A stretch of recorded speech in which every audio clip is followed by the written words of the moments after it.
Welcome to this edition of Collecting Small Diecast Land Rovers, and what have we got for you this week?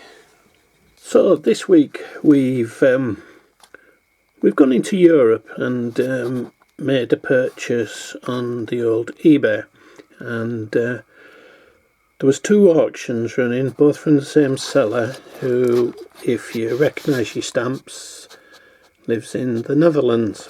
And what did we find?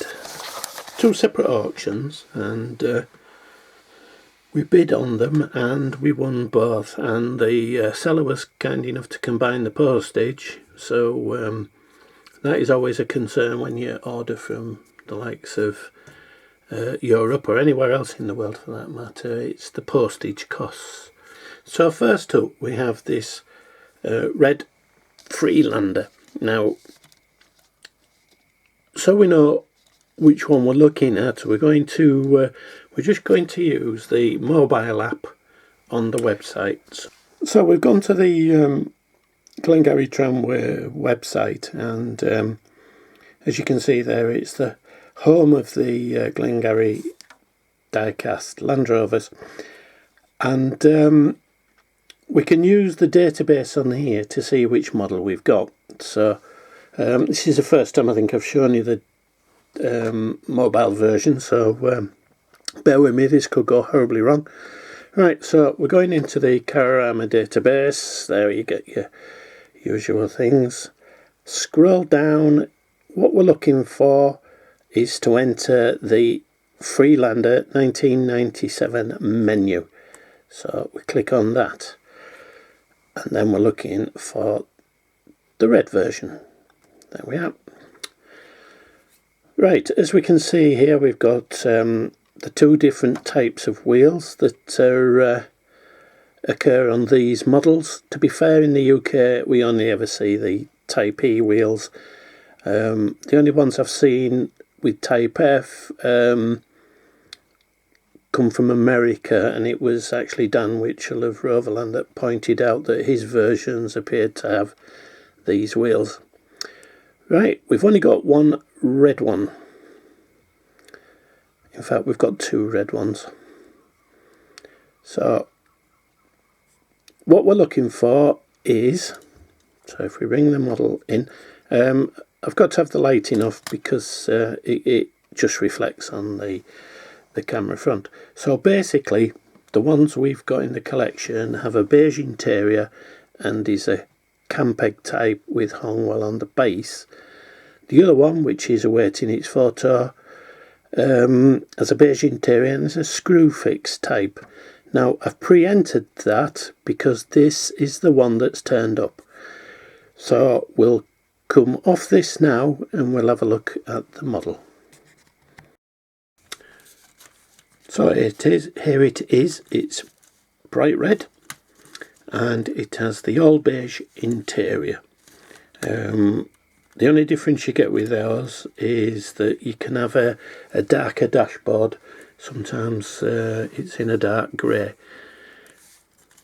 The wheels, as I've said, are the type we see in the UK and mostly around Europe are the Type E and Type F, but basically narrow, less defined slots versus the altogether thinner slots, more spaced out. Right, on the base we've got Hongwell Freelander, and the way this one differs from the one we've got in the collection is it's the base fixing. The one we have has got the Campeg type fixing, whereas this one is the screw fix. So this is the earlier type, and then they modified the bases so that they were easy to get out the packaging. We've covered this before in other videos, but that was in the collection and that we bought, and it's one we haven't got, so very pleased to have it. The second one, which we'll just bring it in, is a silver one, and this was also one that we needed. And the difference with this one is It's got a screw fix also, and it is an all beige interior. So the difference between this and the previous one that we had in the collection, which we'll bring in now so you can compare them. So there we have the two different models. Beige interior.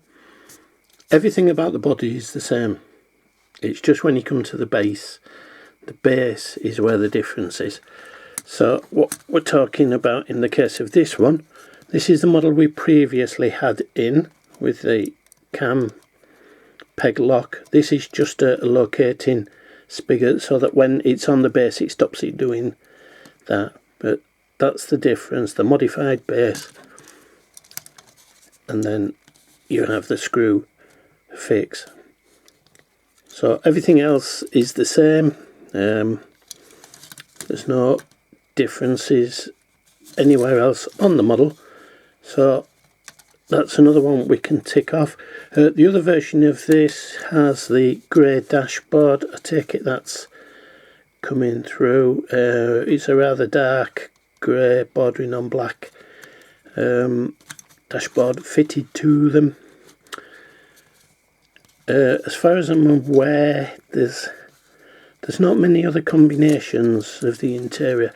I don't think there's an all-over grey in the Freelander.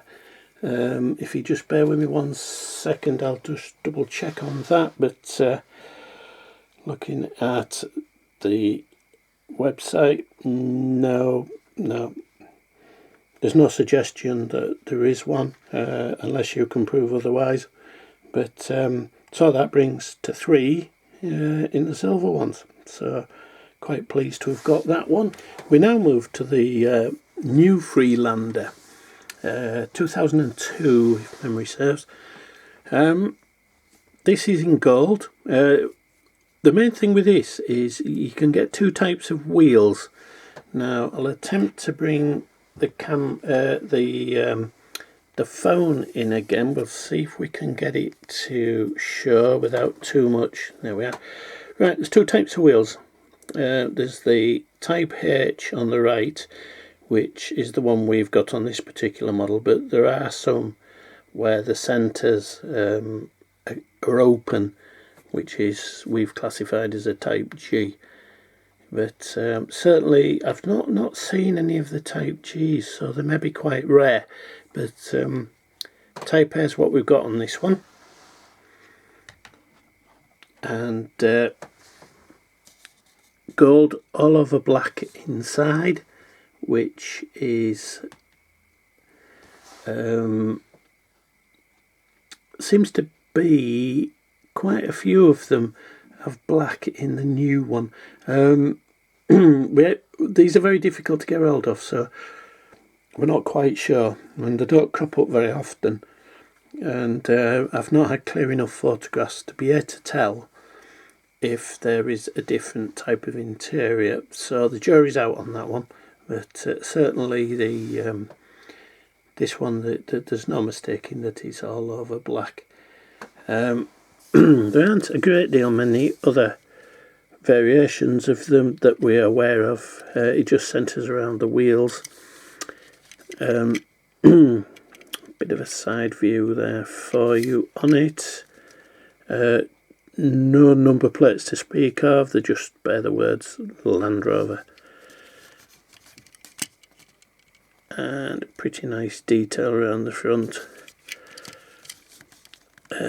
If you can pick out the wording there, it's Land Rover Freelander 2002, and of course this is a Hongwell example. But in the gold it's the only one we've got. We do think there's another one out there, but with the other type wheels. But as to what the rest of the details are, the base type, the interior, the number plate, I should imagine will be just Land Rover, but until we see one, we just can't firm up on any of those details. But nice one to add to the collection. As I say, hard to find in the UK, but maybe they're easier to get where you are. Next up we have this familiar Range Rover 4.6 HSE, and it is in the dark red, non-metallic this colour, so it's a solid colour, so it's easy to distinguish. It features beige interior with a beige dashboard. The number plate on it is LF460H. Majority of these have this number plate, unless they're in deckled as a police car or whatever, then the registrations do change. Right, the way this one is different to the previous ones we've had is on the base. It is a Hongwell version and it features the screw fix. So that was one that we were outstanding. So that brings the collection now to 3 in this shade of the red. There is a brighter red out there, but that has proved quite a hard one to find. The 3 we've got features this version, but with a cam peg fix. We've also got a version of this with the darker dashboard, which is also a cam peg fix, and then there's a version we're missing which has an all over black interior, and we're not quite sure, but we think the base on that one is going to be, we don't know, it could be a screw fix or it could be a cam peg, but certainly all the ones up to press in this one have been Hongwells.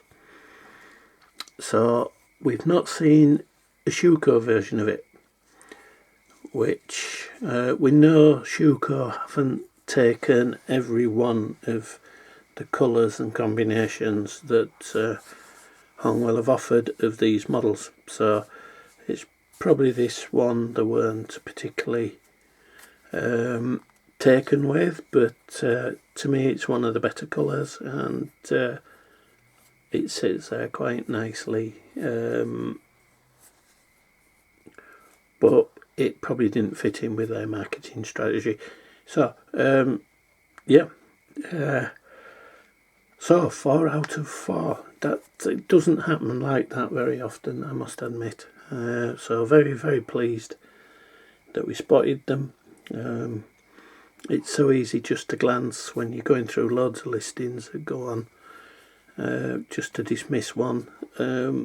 Sometimes it can be your third time of looking at them, over a few days, and oh, hang on a minute, that's something different on that one, and that's part of the fun of the hobby. So there we have the 4 models, one for a 1/72nd scale, and I may have said 1/76th earlier, but as you know, we deal with the Oxford Diecast.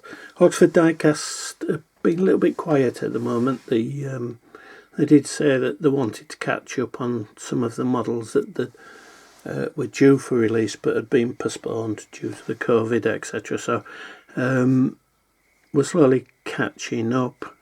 I'm still chasing down a forward control one, which will bring us up to date with all those. But yeah, we're just waiting for the next batch of new releases, and rest assured, as soon as we have them, we'll bring them to you. We seem to be growing subscribers quite rapidly now, which is very heartening.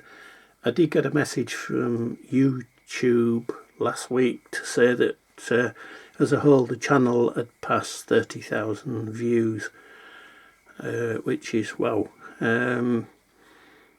I know not all of them are going to be people who've watched right to the end, I dare say, as if you know, what are these blithering idiots on about. But viewers get counted, so 30,000. Wow. Right, I'd like to thank everybody for your time and your continued support. Until the next one, stay safe and happy collecting.